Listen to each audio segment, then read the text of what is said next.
കിഡ്നിയുടെ ഫങ്ഷൻസ് അറിയാൻ വേണ്ടിയിട്ട് എന്തൊക്കെ ടെസ്റ്റാണ് നമ്മൾ ചെയ്യേണ്ടത്? പോപ്പുലറായിട്ട് 3 ടെസ്റ്റുണ്ട്. അതിൽ ഒരു ടെസ്റ്റിൽ നേരത്തെ അറിയാൻ പറ്റും. ബാക്കി 2 ടെസ്റ്റിലും അത്യാവശ്യം ഡാമേജ് ആയതിനു ശേഷം മാത്രമേ പിക്കപ്പ് ആവത്തുള്ളൂ. നേരത്തെ പിക്കപ്പ് ആവുന്ന സാധനം നോക്കാറേയില്ല പലരും. ക്രിയാറ്റിൻ ഇതാണ് ഏറ്റവും പോപ്പുലർ ആയിട്ടുള്ള ടെസ്റ്റ്. ഒരു ലേറ്റ് സ്റ്റേജ് മാർക്കറാണ് creatine. Early kidney damage pickup ചെയ്യാനായിട്ട് ക്രിയാറ്റിന് ഒരിക്കലും പറ്റില്ല. പിന്നെ പോപ്പുലർ ആയിട്ടുള്ളൊരു ടെസ്റ്റാണ് EGFR. EGFRനെ കുറിച്ച് പറയുകയാണെങ്കിൽ ഇത് നമ്മൾ ഫിൽട്രേഷൻ റേറ്റ് സിമ്പിളായിട്ട് പറഞ്ഞാൽ 1 മിനിറ്റിൽ എത്ര ബ്ലഡ് ഫിൽട്ടർ ചെയ്യുന്നുണ്ടോ എന്നൊക്കെ മനസ്സിലാകാൻ വേണ്ടിയുള്ള ഒരു ടെസ്റ്റാണ് EGFR.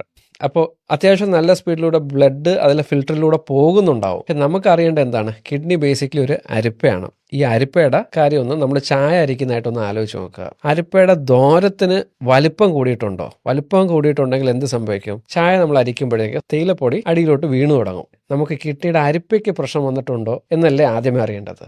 അത് അറിയാനായിട്ട് നമ്മൾ നോക്കുന്നത് യൂറിൻ മൈക്രോ ആൽബുമിൻ ആണ്, അല്ലെങ്കിൽ ACR, ആൽബുമിൻ ക്രിയാറ്റിൻ റേഷ്യോ. ഈ നമ്പേഴ്സ് കൂടിയാൽ അതിൻ്റെ അർത്ഥം